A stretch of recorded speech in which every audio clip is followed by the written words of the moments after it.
Strawberry ত্বকের জন্য কেন ভালো? স্ট্রবেরিতে থাকা ভিটামিন সি কোলাজেন তৈরিতে সাহায্য করে, যা ত্বককে টানটান ও উজ্জ্বল রাখে। এতে থাকা অ্যান্টিঅক্সিডেন্ট ত্বককে রক্ষা করে ফ্রি র্যাডিকেলের ক্ষতি থেকে, ফলে বার্ধক্যের লক্ষণ দেরিতে আসে।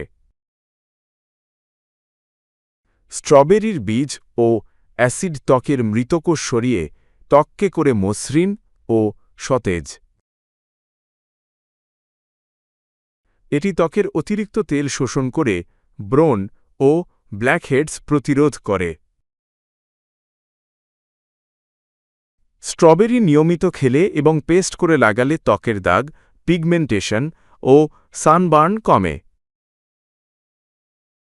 এতে থাকা পানি ও পটাশিয়াম ত্বককে ভেতর থেকে আর্দ্র রাখে, ফলে রুক্ষতা দূর হয়। যদি ভিডিওটি আপনার ভালো লেগে থাকে তাহলে একটা লাইক দিন, শেয়ার করুন প্রিয়জনদের সঙ্গে, আর অবশ্যই সাবস্ক্রাইব করুন AR ফিট লাইফ যেন একটিও গুরুত্বপূর্ণ টিপস মিস না হয়।